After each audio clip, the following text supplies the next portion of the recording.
I learned recently that there's a trip, a boat, planned to go to Antarctica at the end of this year, deep in December. That's winter for we Northern Hemisphere folk, middle of the summer for anybody south of the equator, and especially Antarctica, deep in the Antarctic Circle, where the sun don't set that time of year.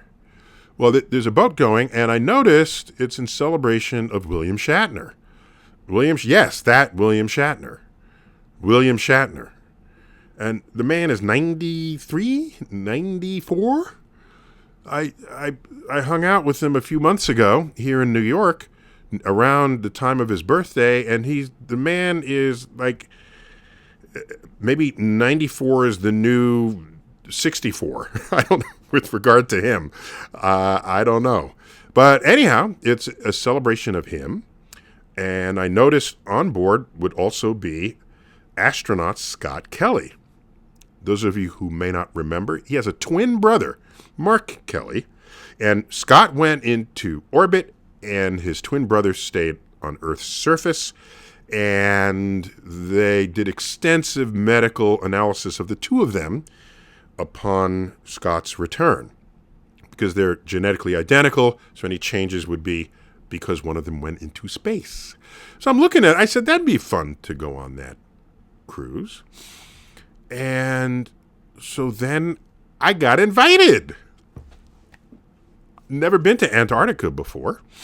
So now I notice the pages that are marketing the cruise have all three of our names: William Shatner, and Scott Kelly, and moi, Neil deGrasse Tyson. And I agreed to give a public talk. For the people on the ship. It's not a big ship. It maybe holds a couple hundred people. It's not one of those behemoth ships that hold thousands. It's an intimate ship, all right, with you'll get to know people, this sort of thing. So I'll be there. I'm going to interview Scott for my podcast. Why? Oh, well, there's a hatchet we might have to bury. I posted that online, that in the movie, what's the name of that movie? Top Gun Maverick, Tom Cruise at the beginning, he's like flying at Mach 10, and then he's a test pilot, and then he ejects, and then he's kind of staggering back to base camp with just some dirt on his face. And I posted that he would have been smashed like a bug at Mach 10 speeds moving through the air, and if he ejected. And then Scott Kelly said, well, I was an astronaut, and I went faster than that in a space station, and I was fine. And so this became an internet dust-up.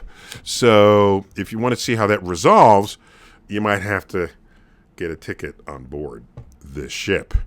By the way, it's not cheap. What would you expect? It's like a private cruise, 10 days, Antarctic, lectures and things, but in terms of bucket list items, it was certainly on my bucket list.